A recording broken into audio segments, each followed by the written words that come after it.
ACB పేరు చెప్పి ఎంపీడీఓను బురిడి కొట్టించారు. 5 లక్షల రూపాయలు టోకరా వేశారు కేటుగాలు.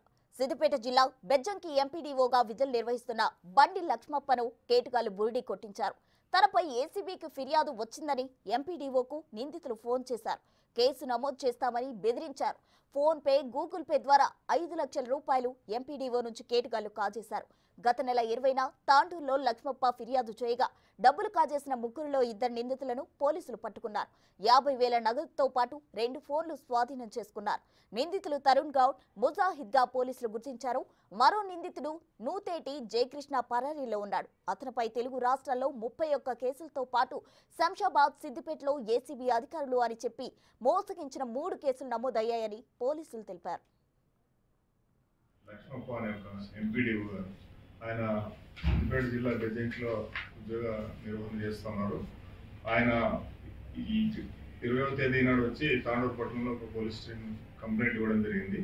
ఏమంటే 18వ తేదీ నాడు తనకి ఒక ఫోన్ కాల్ వచ్చిందని, ఫోన్ కాల్ అవతల వైపు నుండి ఏసీబీ అధికారులము మీ మీద కంప్లైంట్ వచ్చింది, చాలా మీ మీద రైడ్ జరుగుతుంది, కేసు నమోదు చేస్తాము, మీరు ఒక 5 లక్షల రూపాయలు ఇచ్చినట్లయితే మేము కేసు లేకుండా చేస్తామని చెప్పి అవతల వ్యక్తి నుంచి మాట్లాడడం జరిగింది.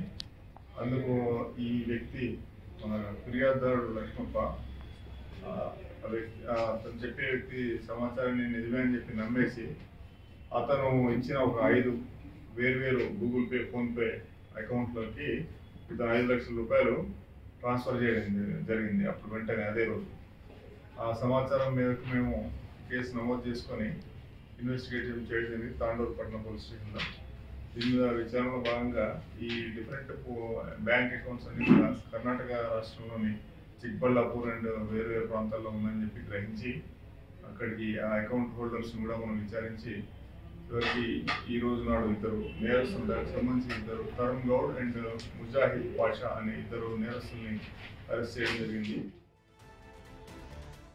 ఎలాంటి తప్పు చేయకుండా ఎంపీడీఓ 5 లక్షల రూపాయలు లంచంగా ఎందుకు ఇచ్చాడు అనే కోణంలో కూడా పోలీసులు విచారిస్తున్నారు.